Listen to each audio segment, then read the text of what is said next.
Hello students, how are you all? I hope you all are good. In the previous video, I explained you about law of chemical composition, in which I taught you two laws, law of conservation of mass and law of constant proportions. Now, today I will give you a brief introduction of Dalton's atomic theory. Dalton's atomic theory.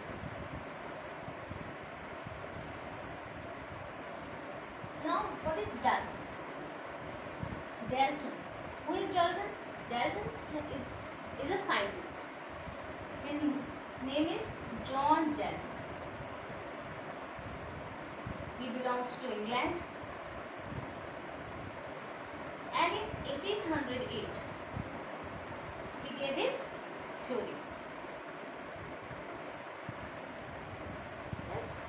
Dalton's atomic theory है। ये John Dalton एक scientist थे जो England में पैदा हुए थे और 1808 में उन्होंने अपनी एटॉमिक थ्योरी दी थी।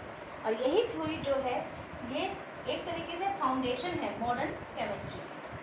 यहीं से जो है मॉडर्न केमिस्ट्री की स्टार्टिंग हुई, foundation of chemistry.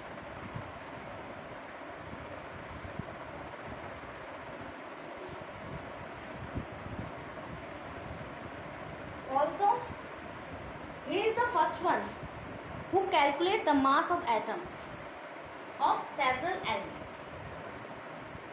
John Dalton ही वो साइंटिस्ट थे जिन्होंने कैलकुलेट किया था mass of atoms of several elements.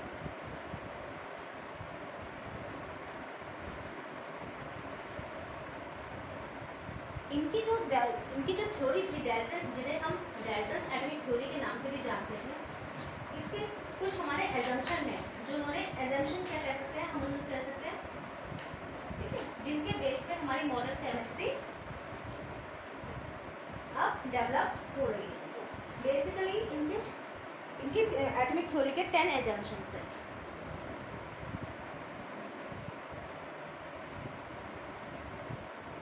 First one, the most important and very easy.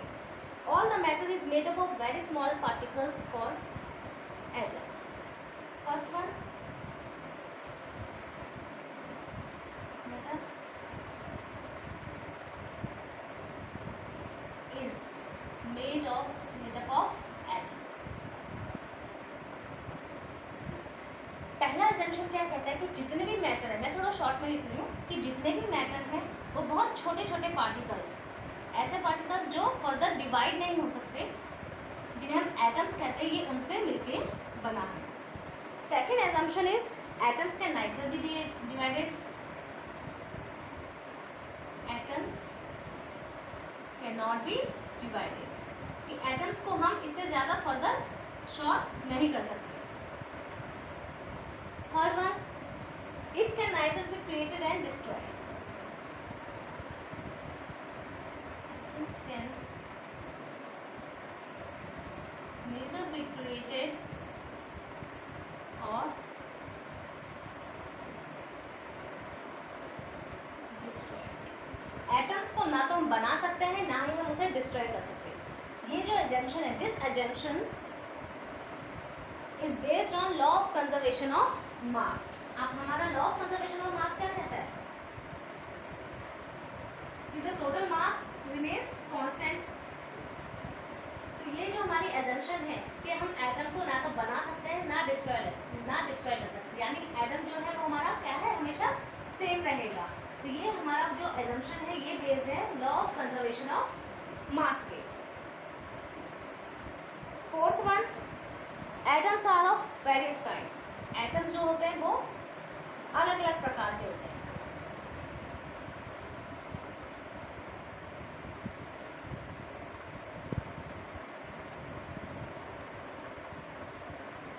और अलग अलग प्रकार के एटम्स में अलग अलग एलिमेंट्स हमें मिलते हैं, ठीक है, या अलग अलग एलिमेंट्स में हमें अलग अलग एटम्स मिलते हैं। Second one, same atoms of same elements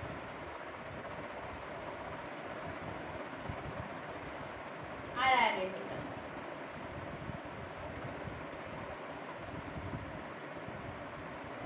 identical means एक जैसी, कि अगर एक ही एलिमेंट के एटम्स हैं, ठीक है, तो वो सब क्या होंगे, एक जैसे. मान लीजिए यहाँ पे भी नाम है ऑक्सीजन है.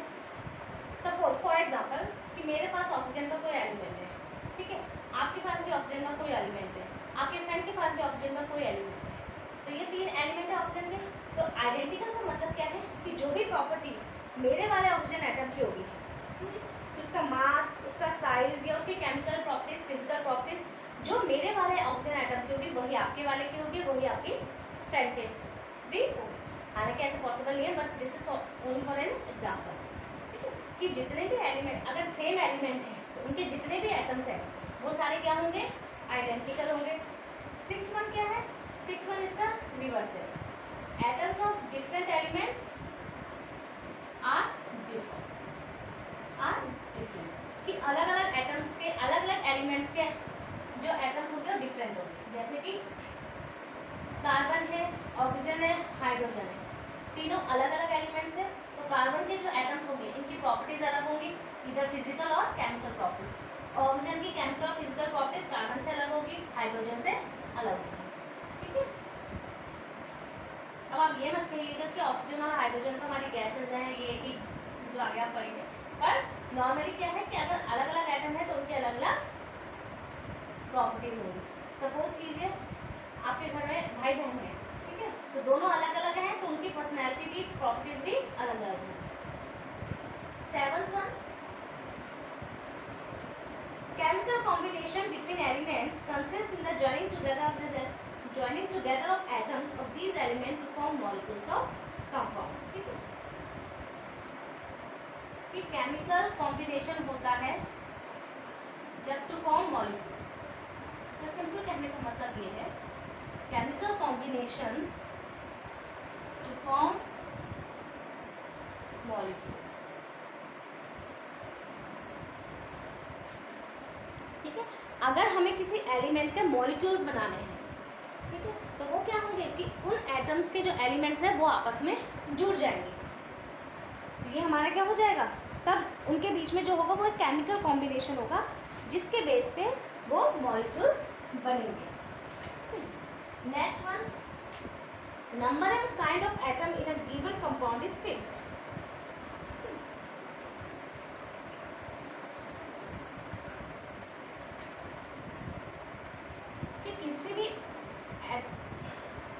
किसी भी एलिमेंट में या कंपाउंड में, मोस्टली कंपाउंड में,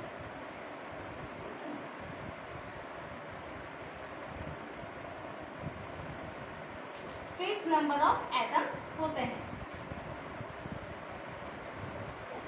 ये जो हमारा जो ये एजम्पशन है, it is based on law of constant proportion. If you remember, law of constant proportion क्या कहता है कि जो एलिमेंट, जो भी कंपाउंड है उसमें हमेशा सेम एलिमेंट्स बने, सेम एलिमेंट्स का कॉम्बिनेशन होगा और सेम रेशियो में होगा. तो ये जो हमारा एजम्पशन है वो हमारा किस पे बेस्ड है, लॉ ऑफ कांस्टेंट प्रोपोर्शन में. Next one, during chemical combination atoms of different elements. Shortcut में लिखूंगी कि जब भी हमारी केमिकल कॉम्बिनेशन होता है, ठीक, केमिकली अगर दो एलिमेंट्स हमारे कंबाइन करेंगे तो जो उनके एलिमेंट्स होंगे वो होल नंबर रेशियो में कंबाइन करेंगे जिन्हें हम कंपाउंड्स, ताकि वो कंपाउंड्स बन सके. कंबाइनिंग होल रेशियो, कि वो केमिकली कंबाइन करेंगे होल रेशियो में ताकि कंपाउंड बन सके. ये it is also based on law of constant proportion, जिसमें हम क्या कहते हैं कि होल रेशियो, कि कंपाउंड में जो भी एलिमेंट्स होंगे वो होल रेशियो में होंगे. होल रेशियो का मतलब क्या हुआ कि सपोज अभी मैंने आपको प्रीवियस वीडियो में मैंने आपको वाटर का कॉम्बिनेशन बताया था, उसमें रेशियो कितना होता है, 1:8. बट एक्चुअली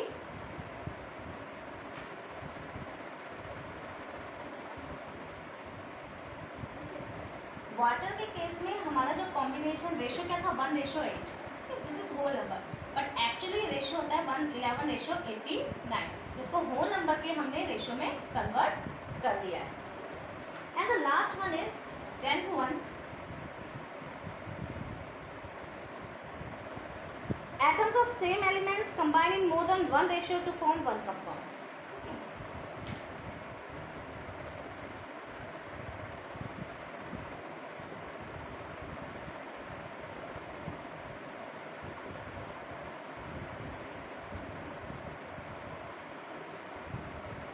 अगर जो हमारे एटम्स हैं, ठीक है, कोई भी सेम एलिमेंट्स है, कि अगर एक ही एलिमेंट के हमारे एटम्स हैं तो हम उनको एक से ज़्यादा रेशो में कंबाइन कर सकते हैं। ठीक है, फॉर एग्जांपल ये सिर्फ एक एग्जांपल है कंसीडर करने के। एग्जांपल है O2 O3। ये O3 क्या होता है? ये O3 होता है हमारा ओजोन को रिप्रेजेंट करता है। ठीक है, तो इन तीनों केसेस में देखिए ऑक्सीजन के जो एटम्स हैं वो उनका इसी को मतलब मिलता जुलता है कि ऑक्सीजन को जो एटम्स हैं वो O में है, O2 है, O3 है। ठीक है, सेम एलिमेंट्स के जो एटम सेम एलिमेंट के जो एटम्स हैं वो एक से ज़्यादा कंपाउंड बना सकते हैं। ठीक है, जैसे हाइड्रोजन का हाइड्रोजन, ड्यूटेरियम, ट्राइटियम, ये सब क्या है इसके एग्जाम्पल। तो this is our Dalton's atomic theory which states that first one, all the matter, कि सारे जो मैटर है हमारे चारों तरफ वो एक ही काइंड के एटम, वो क्या है, वो एटम से एटम से मिल के बनते हैं। और एटम जो होता है उसको हम डिवाइड नहीं कर सकते, वो सबसे स्मॉल है। Atom is the smallest unit which can not be further divided, इसको हम और डिवाइड नहीं कर सकते।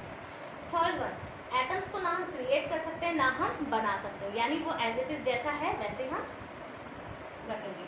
फोर्थ वन, एटम्स जो होते हैं वो अलग अलग काइंड्स के होते हैं। मीन्स इसके कहने का मतलब क्या है कि जितने एलिमेंट्स होंगे उतने एटम्स होंगे। कि अगर ऑक्सीजन है उसका एटम अलग होगा, हाइड्रोजन है उसका एटम अलग होगा, नाइट्रोजन है उसके एटम्स अलग अलग होंगे। Fifth one, atoms of same elements are identical, कि एक एलिमेंट के जितने भी एटम्स होंगे, ठीक है, वो सब एक जैसे होंगे, आइडेंटिकल होंगे। Identical means same mass, size, chemical properties, that means उनकी फिजिकल और केमिकल प्रॉपर्टीज आइडेंटिकल होंगी। And atoms of different elements are different, और जो डिफरेंट एलिमेंट्स होंगे जैसे oxygen, nitrogen, hydrogen, helium, beryllium, तो ये जितने भी डिफरेंट एलिमेंट्स हैं इनके जो एटम्स होंगे वो भी डिफरेंट होंगे। ठीक है, सेवंथ वन, कि अगर हमें किसी भी एलिमेंट से कोई कंपाउंड बनाना है तो उनके बीच में क्या होगा, केमिकल कॉम्बिनेशन होता है। ठीक है, अगर मुझे कार्बन और ऑक्सीजन से मिलके कोई भी कंपाउंड बनाना, चाहे CO2 बनाना है या CO बनाना है, कार्बन मोनोऑक्साइड बनाना है या कार्बन डाइऑक्साइड बनाना है, तो कार्बन के एटम्स और ऑक्सीजन के एटम्स जो भी हैं वो आपस में केमिकली कंबाइन करेंगे, नॉट फिजिकली। ठीक है, फिजिकली कॉम्बिनेशन से सिर्फ हमारा मोस्टली मिक्सचर बनता है। ठीक है, तो केमिकली कंबाइन करेंगे तब जाके हमारा कोई कंपाउंड बनेगा। ठीक है, नेक्स्ट वन, कि किसी भी कंपाउंड में the number of atoms is fixed in a compound, किसी भी कंपाउंड में जो नंबर ऑफ एटम्स हैं वो फिक्स होगा। जैसे अगर वाटर है तो वाटर में फिक्स होगा कि कितना हाइड्रोजन होंगे, कितने हमारे ऑक्सीजन के एटम्स होंगे। कार्बन डाइऑक्साइड है तो उसमें फिक्स होगा कितने हमारे कार्बन के एटम्स चाहिए और कितने हमारे ऑक्सीजन के एटम्स चाहिए। नाइन्थ वन, जब भी हमारा जो जब भी हम कंपाउंड बनाएंगे तो जो एलिमेंट्स हैं वो क्या होंगे, होल नंबर रेशियो में कंबाइन करेंगे। Means during chemical combination atoms of different elements combine in small whole numbers to form compound. कि कंपाउंड्स को फॉर्म करते वक्त हमेशा जो एलिमेंट्स हैं वो केमिकली फिक्स्ड या होल नंबर रेशियो में कंबाइन करेंगे। And the last one, same elements atoms, एक ही एलिमेंट के ढेर सारे अगर एटम्स हो तो वो एक से ज़्यादा रेशियो में कंबाइन कर सकते हैं। ठीक है, these are the 10 assumptions of the Dalton's atomic theory. ठीक है, इसके बेस पे मोस्टली एग्जाम में क्वेश्चन पूछा जा सकता है कि डाल्टन एटॉमिक थ्योरी बताइए, तो ज़रूरी नहीं, डिपेंड करता है कितने मार्क्स का है, आप उस हिसाब से उसके एजम्पशंस लिख सकते हैं। इसके साथ ही कुछ क्वेश्चन और भी आते हैं, जैसे पूछा जाता है कि डाल्टन का कौन सा एजम्पशन जो है वो किस हमारे लॉ पे बेस्ड है, या लॉ ऑफ कंजर्वेशन ऑफ मास से रिलेटेड कौन सा, डाल्टन्स का एजम्पशन है। तो मैं ऑलरेडी बता चुकी हूँ कि जैसे first one, this one, third one, atoms can neither be created not destroy, ये हमारा किस पे बेस्ड है, लॉ ऑफ कंजर्वेशन ऑफ मास, ठीक है। And second one, the elements consist of atoms having fixed mass and the number of kind of atoms in a given compound is fix, this one it is fix number of compounds and chemically combined in mole ratio, ठीक है। assumption number 8 and 9, it is based on law of constant proportion, okay। I hope आपको ये video समझ में आ गया होगा। That's it for today, thank you and have a nice day।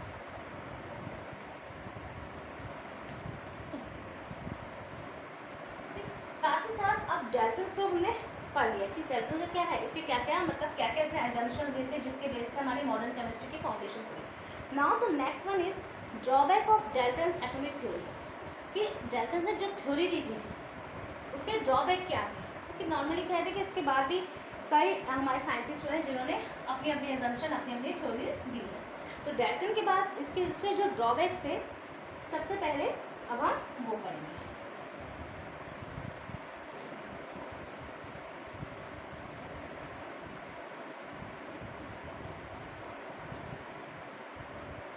Now the next topic is drawback of Dalton's atomic theory.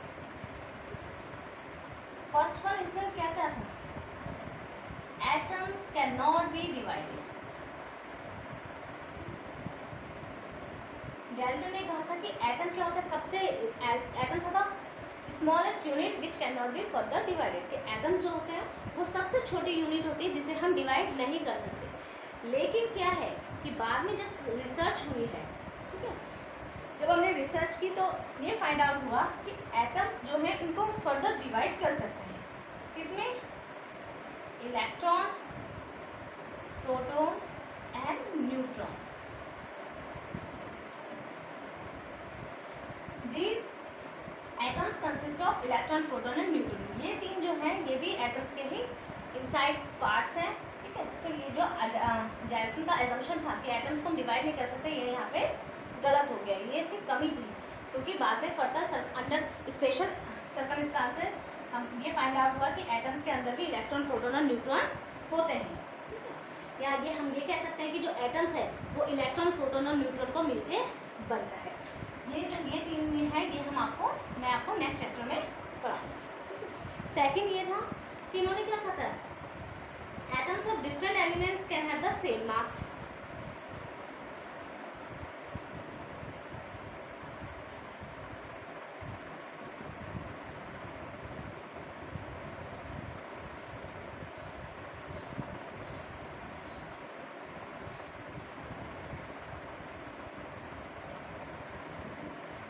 Dalton ने बोला था कि अगर अलग अलग एलिमेंट्स हो तो उनकी प्रॉपर्टीज़ भी अलग अलग होंगी, वो आइडेंटिकल नहीं होती, ठीक है, फिजिकल हो चाहे केमिकल हो। लेकिन ये फाइंड आउट हुआ है रिसर्च में जब कि जो एटम्स होते हैं, अलग अलग एलिमेंट्स के एटम्स भी ऐसे होते हैं जिनका सेम मास, डिफरेंट मास की जगह क्या सेम मास होते हैं,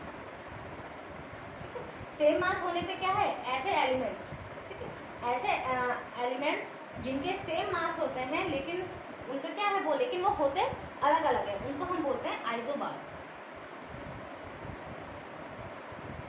this topic is also included in your next chapter. And third one just reverse of this, कि atoms of same element can have slightly different masses, ठीक है। इसमें क्या था कि जो एटम्स होते हैं सेम एलिमेंट के,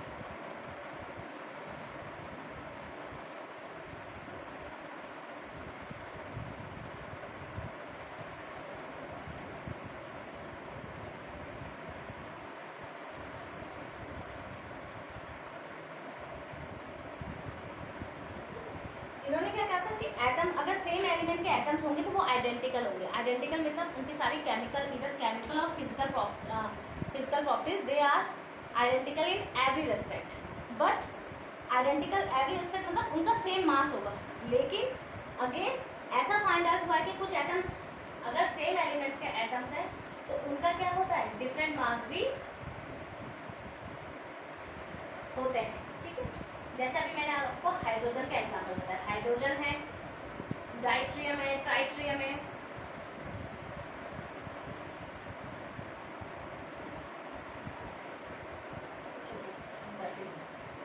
और इनको हम बोलते हैं आइसोटोप्स।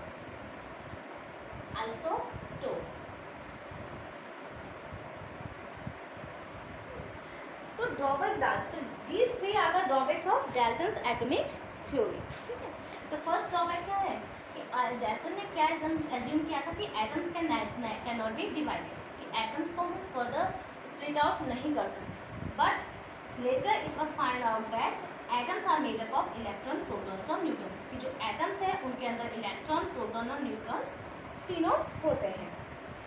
सेकेंड ड्रॉबैक इज कि Dalton assume that atoms of different element have different masses, कि एटम्स जो अलग अलग एलिमेंट्स के एटम्स होते हैं उनके अलग अलग मास होते हैं, ठीक है, यानी कि उनके सेम मास नहीं हो सकते।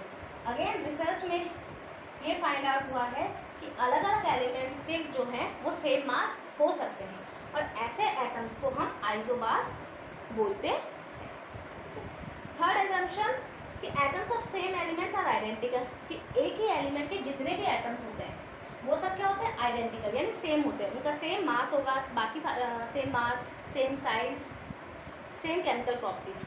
लेकिन ये फाइंड आउट हुआ है कि कुछ एलिमेंट्स ऐसे होते हैं जो होते तो सेम है लेकिन उनके मास में डिफरेंस होता है। एग्जाम्पल मैंने आपको हाइड्रोजन का दे दिया, हाइड्रोजन है, ट्राइट्रियम, हाइड्रोजन ही, ये ट्राइट्रियम भी हाइड्रोजन का है एक एलिमेंट है, ठीक है, क्योंकि उसका डिफरेंट मास होते हैं, और इनको हम बोल सकते हैं, इनको हम बोलते हैं आइसोटोप्स, ठीक है। In this video I explain you about Dalton's atomic theory and its relationship with the law of chemical composition and the drawbacks of his theory. I hope you all understand this topic. That's it for today, and thank you and have a nice day.